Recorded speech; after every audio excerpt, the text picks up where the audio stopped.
Welcome बच्चों। Lockdown ई पाठशाला रामगढ़ में आपका स्वागत है। बच्चों ये पार्ट 3 है, रासायनिक अभिक्रियाएं एवं समीकरण का। और बच्चों अब हम लोग इस चैप्टर के मिड टॉपिक में पहुंच गए हैं, यानी कि मध्य में पहुंच गए हैं, जिसमें दिया हुआ है कि रासायनिक अभिक्रिया के प्रकार। तो आज हम लोग जानेंगे कि रासायनिक अभिक्रिया के कौन कौन से प्रकार हैं। बच्चों मैंने यहाँ रासायनिक अभिक्रिया के सारे प्रकारों को लिख दिया है, आप भी देख पा रहे होंगे। तो बच्चों ये है ये जो पॉइंट है 1.2 में दिया हुआ है, रासायनिक अभिक्रिया के प्रकार, आपके बुक में भी दिया हुआ है। तो इसमें जो जितने प्रकार हैं, बस हम लोगों को इतने ही रासायनिक अभिक्रिया के प्रकारों के बारे में जानना है। इसको हम लोग एक नजर में समझ सकते हैं। अभी मैं आपको बताऊंगी एक नजर में, यदि आप समझ जाते हैं तो इसके बाद ये एक एक अभिक्रिया को बहुत सारे उदाहरण देकर के मैं विस्तार से इसको समझाऊंगी। तो सबसे पहले एक छोटा सा आप इसका इंट्रोडक्शन देख लीजिए। तो पहला है बच्चों संयोजन अभिक्रिया। बच्चों यहाँ ए और बी मैंने जो लिखा है याद रखिएगा, ये अभिकर्मक है बच्चों, सॉरी अभिकारक है बच्चों, ठीक है। ए और बी क्या है? अभिकारक है। आपको तो मैं पहले बता चुकी हूँ कि रासायनिक अभिक्रिया जब भी होगा, उसको जब समीकरण में लिखेंगे तो इधर का पार्ट जो होता है वो अभिकारक कहलाता है बच्चों, अभिकारक। और इधर का जो पार्ट होता है ये क्या कहलाता है? तो उत्पाद कहलाता है, उत्पाद कहलाता है ना। इधर अभिकारक है और ये क्या है बच्चों? उत्पाद है। तो यहाँ पर जरा देखिए बच्चों, संयोजन अभिक्रिया में क्या होगा? तो दो अभिकारक, दो या दो से ज्यादा अभिकारक मिल करके एक उत्पाद का निर्माण करेंगे, एकल उत्पाद बच्चों, एकल उत्पाद, ठीक है। और वियोजन अभिक्रिया में क्या होगा? वियोजन अभिक्रिया को हम लोग विघटन अभिक्रिया भी कहते हैं। तो विघटन अभिक्रिया में क्या होगा? एकल अभिकारक, यहाँ पर अभिकारक एक है और दो उत्पाद का निर्माण हो रहा है, और जो विघटन होगा उसमें उष्मा प्रकाश की आवश्यकता हम लोगों को पड़ेगी। बच्चों तीसरा है विस्थापन अभिक्रिया, जिसमें एक तत्व, अभिकारक में एक तत्व या यौगिक दूसरे अभिकारक के तत्व या यौगिक को क्या करेगा? विस्थापित कर देगा, जो ज्यादा अभिक्रियाशील होगा। हम लोग पूरा विस्तार से पढ़ेंगे, ये बस एक इंट्रोडक्शन है बच्चों, ताकि आप इसको नोट भी कर लीजिए, याद करने में ये आपको आसानी होगा। चौथा बच्चों द्विविस्थापन अभिक्रिया। यहाँ पर जो विस्थापन हो रहा है वो दो बार हो रहा है, यहाँ पर सिर्फ एक तत्व विस्थापित किया है, तो यहाँ पर दो बार विस्थापन हो रहा है। तो इसके बारे में भी बहुत सारे उदाहरण से हम लोग इसको आगे क्लियर करेंगे। लास्ट है बच्चों उपचयन और अपचयन। बच्चों ये बहुत ही इम्पोर्टेंट भी है, आगे आपको इससे रिलेटेड बहुत सारे टॉपिक मिलेंगे, बहुत सारे इससे रिलेटेड इक्वेशंस मिलेंगे, अभिक्रिया मिलेगा, तो इसको समझना बहुत ही जरूरी है बच्चों। यहाँ पर ए मैंने अभिकारक को लिखा है बच्चों, यहाँ पर मैंने ए अभिकारक को लिखा है, ये अभिकारक है, इसके साथ जो ओ जुड़ा हुआ है ये ऑक्सीजन है, ठीक है।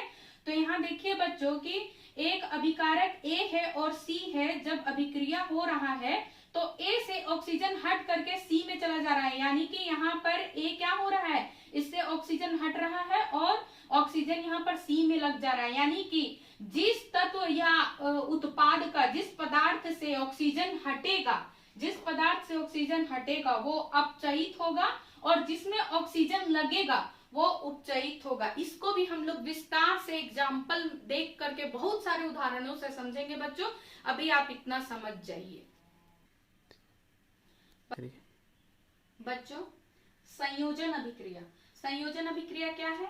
वैसी अभिक्रियाएं जिसमें एक तत्व या एक से ज्यादा तत्व या यौगिक मिल करके, ठीक है, दो तत्व मिल करके एक अभिकारक का निर्माण करते हैं, सॉरी उत्पाद का निर्माण करते हैं, उसको हम लोग क्या कहेंगे? संयोजन अभिक्रिया कहेंगे बच्चों, ठीक है। तो आप यहाँ पर उदाहरण देखिए, बहुत सारे यहाँ पर मैंने उदाहरण लिखा है, ये सारे उदाहरण को आपको याद कर लेना बहुत जरूरी है। यहाँ पर देखिए बच्चों कि घर में जब भी पुताई का कार्यक्रम हुआ है तो आप जरूर गौर किए होंगे कि जो चूना है उसको पानी में घोला जाता है ना। तो चूना यानी कि कैल्शियम ऑक्साइड, ये क्या है बच्चों? बिना बुझा हुआ चूना है। जब इसको जल के साथ मिलाया जाता है तो यहाँ पर कैल्शियम हाइड्रोक्साइड यानी कि बुझा हुआ चूने का निर्माण होता है और साथ में कुछ उष्मा निकलता है। तो जब आप छूते होंगे बिना बुझे हुए चूने को, जब जल में घोला जाता है, आप छूते हैं तो क्या होता है, गर्म होता है, यहाँ तक कि आपके हाथ भी जलने की संभावना होता है। तो मिस्त्री क्या करते हैं, जो पुताई के लिए जो लगे हुए स्टाफ, वो डंडा से उसको मिलाते हैं ताकि उनका हाथ ना जल जाए, इतना गर्म हो जाता है बच्चों। तो यहाँ आप देखिए, यहाँ पर दो अभिकारक मिल करके एक उत्पाद का निर्माण कर रहा है बच्चों, आपने गौर किया, इसीलिए ये संयोजन अभिक्रिया कहलाएगा। यहाँ देखिए बच्चों, कोयले का जब दहन होगा, कार्बन को जब ऑक्सीजन की उपस्थिति में जलाते हैं तो यहाँ कार्बन डाइऑक्साइड का निर्माण हो रहा है। यहाँ पर भी एकल उत्पाद का निर्माण हो रहा है बच्चों, यहाँ पर भी एकल उत्पाद का निर्माण हो रहा है बच्चों। और यहाँ पर देखिए बच्चों कि जब जल का निर्माण होता है तो जब हाइड्रोजन और ऑक्सीजन को कुछ सर्कमस्टेंसेस में यानी कि कुछ परिस्थितियों में जब इनको मिलाया जाता है, संयोग करवाया जाता है, तो यहाँ पर जल का निर्माण हो रहा है। यहाँ पर भी दो अभिकारक मिल करके एक उत्पाद का निर्माण कर रहे हैं। और मीथेन जो गैस है उसको भी जब ऑक्सीजन गैस की उपस्थिति में जलाया जाता है तो कार्बन डाइऑक्साइड, जल और ऊर्जा की प्राप्ति होती है।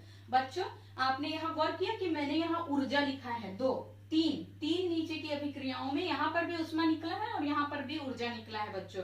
तो ये ऊर्जा मैंने क्या लिखा है, तो ये एक दूसरा अभिक्रिया है बच्चों जिसको उष्माक्षेपी अभिक्रिया कहते हैं। तो ये उष्माक्षेपी अभिक्रिया क्या होगा बच्चों, कि ऐसी अभिक्रियाएं जिसमें एकल उत्पाद के साथ साथ बच्चों क्या हो रहा है, उष्मा भी निकल रहा है, उत्पाद के साथ साथ उष्मा का भी निर्माण हो रहा है या उष्मा भी निकल रहा है, तो उसको हम लोग क्या कहेंगे, उष्माक्षेपी अभिक्रियाएं कहेंगे, जिसमें उष्मा का निष्कासन हो रहा है। तो यहाँ देखिए बच्चों कि जब हम लोग ऑक्सीजन लेते हैं, यानी कि जब हम लोग श्वास लेते हैं, सांस लेना भी एक उष्माक्षेपी अभिक्रिया है, क्योंकि जो ऑक्सीजन है वो क्या करता है, ग्लूकोज को तोड़ करके हम लोगों को क्या करता है, ऊर्जा प्रदान करता है। उसी तरह साग सब्जियों का जब कंपोस्ट बन जाता है तो भी क्या होता है, गैस का निर्माण होता है और उस गैस से हम लोगों को क्या होता है, ऊर्जा की प्राप्ति होती है। तो आपने देखा बच्चों कि ये क्या था, संयोजन अभिक्रिया था जिसमें दो अभिकारक मिलकर के एक उत्पाद का निर्माण किए, एकल उत्पाद का निर्माण किया। और यहाँ पर कुछ अभिक्रियाएं दिया हुआ है जो क्या है, उष्माक्षेपी अभिक्रिया है बच्चों। ये क्या है, उष्माक्षेपी अभिक्रिया जिसमें क्या होता है, उत्पाद के साथ साथ बच्चों, उत्पाद के साथ साथ उष्मा या ऊर्जा का भी निर्माण होता है, उष्मा या ऊर्जा का भी निर्माण होता है। बच्चों आपने गौर किया कि मैंने यहाँ पर इसके भौतिक अवस्थाओं को नहीं लिखा है, जैसे कि कार्बन और यहाँ पर ऑक्सीजन। तो हम लोग आप अपने घर में क्या करेंगे, प्रयास करेंगे कि इसकी भौतिक अवस्थाओं को लिखें। जैसे कि आप यहाँ पर देखिए, अगर मैं कैल्शियम ऑक्साइड को लिखूंगी तो यहाँ पर सॉलिड लिखूंगी, जल के लिए मैं यहाँ लिक्विड लिखूंगी, फिर से ये क्या हो जाएगा, ये एक्वस हो जाएगा।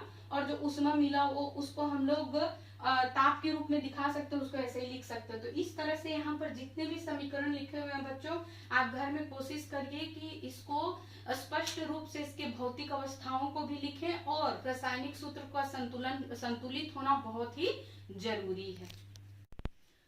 बच्चों नेक्स्ट टॉपिक है वियोजन अभिक्रिया या विघटन अभिक्रिया। बच्चों बुक में दोनों दिया हुआ हो सकता है, कंफ्यूज मत होइएगा, दोनों सेम है, ठीक है। तो वियोजन अभिक्रिया या विघटन अभिक्रिया क्या है, आप परिभाषित कैसे करेंगे। तो बच्चों वियोजन अभिक्रिया वे अभिक्रियाएं हैं, संयोजन अभिक्रिया के ठीक विपरीत वे अभिक्रियाएं हैं जिसमें एकल अभिकारक उष्मा, विद्युत और प्रकाश की उपस्थिति में टूट करके छोटे छोटे उत्पादों का निर्माण करता है। तो यहाँ पर आपने देखा कि अभिकारक एक है लेकिन उत्पाद क्या है, तो 2-3 उत्पाद है जो टूट करके छोटे छोटे उत्पादों में परिवर्तित हो जा रहा है। तो बच्चों देखा अपने संयोजन अभिक्रिया में क्या हुआ, उत्पाद के साथ साथ कहीं कहीं उष्मा का निर्माण हो रहा था, लेकिन यहाँ पर विघटन के लिए हम लोगों को उष्मा लग रहा है, अभिक्रिया में उष्मा देना पड़ रहा है और विद्युत देना पड़ रहा है या प्रकाश देना पड़ रहा है, तभी जो एकल अभिकारक है वो टूट करके छोटे छोटे उत्पादों में परिवर्तित हो जा रहा है। तो सबसे पहला जो उदाहरण है बच्चों वो है फेरस सल्फेट। क्या होता है जब हम लोग फेरस सल्फेट, बच्चों फेरस सल्फेट का क्रिस्टल, फेरस सल्फेट सल्फेट का क्रिस्टल को क्या करते हैं हम लोग, जब उष्मा देते हैं, आपने यहाँ देखा उष्मा देते हैं, तो फेरस सल्फेट का जो क्रिस्टल होता है वो हल्का हरा नीला रंग का एक क्रिस्टल होता है, नमक की तरह, नमक जैसे व्हाइट है तो नमक की तरह ही उसका बस रंग हरा या नीला के बीच में होता है। ठीक है बच्चों, तो क्या होता है, उसको जब हम लोग एक परख नली में ले करके और बर्नर से जलाते हैं या फिर उसमें उष्मा देते हैं परख नली से, तो क्या होता है, वो फेरिक ऑक्साइड और सल्फर डाइऑक्साइड और सल्फर ट्राइऑक्साइड में परिवर्तित हो जा रहा है। सबसे पहले बच्चों आप भौतिक अवस्थाओं को देखें, यहाँ पर फेरस सल्फेट सॉलिड था, फेरिक ऑक्साइड जो बना, जो भूरे रंग का बनेगा, यहाँ पर ये कैसा था, तो नीले रंग का था, ये नीले रंग का था, और अब ये जो बना ये भूरे रंग का बना। ठीक है, तो ये नीला था, ये भूरे रंग का बना, और बाकी ये जो जो दोनों गैस था वो परख नली से निकल गया, है ना बच्चों, जो ये क्या हुआ, परख नली से निकल गया। तो यहाँ पर जो फेरस सल्फेट है वो क्या है, नीले रंग का एक क्रिस्टल है। तो आपने देखा बच्चों कि एक अभिकारक था और ये छोटे छोटे उत्पादों में परिवर्तित हो गया, जिसमें फेरिक ऑक्साइड, सल्फर डाइऑक्साइड और ट्राइऑक्साइड का, तो ये जो दोनों बना, निर्माण हुआ, ये दोनों गैस है बच्चों, है ना, जो गैस निकल गया, है ना। दूसरा जो एग्जाम्पल है बच्चों कैल्शियम कार्बोनेट का है। कैल्शियम कार्बोनेट को भी जब हम लोग चाइना डिश में रख करके गर्म करते हैं बच्चों, तो कैल्शियम ऑक्साइड और कार्बन डाइऑक्साइड का निर्माण होता है। कैल्शियम ऑक्साइड तो राख के रूप में आपको भूरे रंग का मिलेगा, काला रंग का, वो सॉलिड ही रहेगा, लेकिन जो कार्बन डाइऑक्साइड है वो गैस बन करके निकल जाएगा। तो ये तीसरा जो उष्मा के प्रभाव से विघटन हो रहा है, ये तीसरा एग्जाम्पल है कि क्या होता है, जब लेड नाइट्रेट को भी हम लोग परख नली में इस तरह से रख करके गर्म करते हैं, तो क्या होता है बच्चों, ये लेड ऑक्साइड और नाइट्रोजन डाइऑक्साइड और ऑक्सीजन गैस में क्या होता है, परिवर्तित हो जाता है। यहाँ पर आप गौर करिए बच्चों, ये तीनों जो अभिक्रिया हुआ उष्मा की उपस्थिति में हुआ। चौथा जो अभिक्रिया है बच्चों, ये है जल का विद्युत अपघटन। ये क्रियाकलाप 1.7 में चैप्टर 1 में बहुत ही अच्छे तरीके से दिया बच्चों। आप अपने बुक को खोलिए और क्रियाकलाप 1.7 को देखिए। इसमें क्या कह रहा है कि एक प्लास्टिक की मग लेते हैं, मग में 2 ग्रेफाइट रबड़ से टाइट करके 2 ग्रेफाइट के रॉड को हम लोग डुबाते हैं, या कार्बन रॉड को डुबाते हैं, जिसको एक को हम लोग क्या करते हैं, नेगेटिव देते हैं, एक को पॉजिटिव देते हैं, और जब इसको बैटरी से जोड़ करके जब हम लोग इसका विद्युत अपघटन कराते हैं, और मग में हम लोग क्या ले रहे हैं बच्चों, जल ले रहे हैं, मग में हम लोग क्या ले रहे हैं, जल ले रहे हैं, क्योंकि यहाँ पर जल का विद्युत अपघटन हो रहा है। यहाँ देखिए जल का विद्युत अपघटन, एनोड को जब हम लोग एक ग्रेफाइट के एक रॉड को एनोड से जोड़ते हैं, कैथोड को दूसरे रॉड से जोड़ते हैं बच्चों, और इसमें जल है, जल में मैंने कुछ H2SO4 सल्फ्यूरिक अम्ल के कुछ बूंदे को मैंने डाला है इसमें। तो जब विद्युत 6 वोल्ट के बैटरी से जब विद्युत को प्रवाह किया जाता है, तो क्या हो जाता है, जल का विद्युत अपघटन हो रहा है।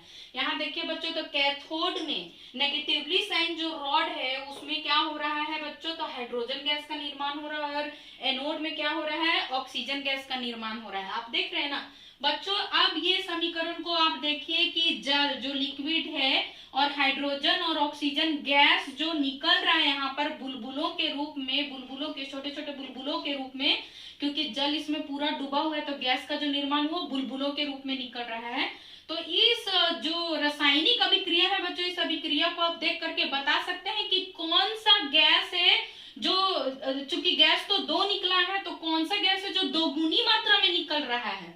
बच्चों आपके लिए है ना आसान कि कौन सा गैस यहाँ पर 2 गुनी मात्रा में निकल रहा है। देखिए बच्चों, रासायनिक सूत्र को ही देखने से पता चल जाता है कि हाइड्रोजन गैस यहाँ पर 2 गुनी मात्रा में निकल रहा है। चलिए अब आगे बढ़ते हैं बच्चों। यहाँ पर जो 2 एग्जाम्पल दिया हुआ है, ये सूर्य की प्रकाश की उपस्थिति में हो रहा है, सूर्य के प्रकाश की उपस्थिति में हो रहा है बच्चों। तो यहाँ पर मैंने सिल्वर क्लोराइड लिया है, ठीक है। तो सिल्वर, आपको पता है कि सिल्वर एक चमकीले रंग का धातु या तत्व है।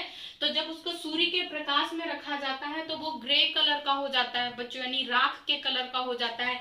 क्यों? क्योंकि जो सिल्वर है वो सिल्वर ही रह जाता है, और उसमें उससे जो क्लोरीन गैस है वो निकल जाता है। उसी तरह यहाँ पर देखें कि यहाँ पर भी जो ब्रोमीन गैस है वो निकल जाता है, और सिल्वर ये अकेले सिंगल ही बच जाता है बच्चों।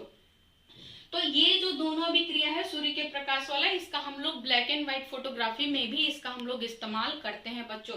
ये ओवरऑल वियोजन अभिक्रिया था, जिसमें वियोजन अभिक्रिया क्या है, जिसमें एकल अभिकारक अपने छोटे छोटे उत्पादों में परिवर्तित हो जाता है, किसकी उपस्थिति में, तो उष्मा, विद्युत और प्रकाश की उपस्थिति में बच्चों। ठीक है बच्चों, तो आगे जो विस्थापन और द्विविस्थापन अभिक्रिया के लिए हम लोग आगे के पाठ को देखें।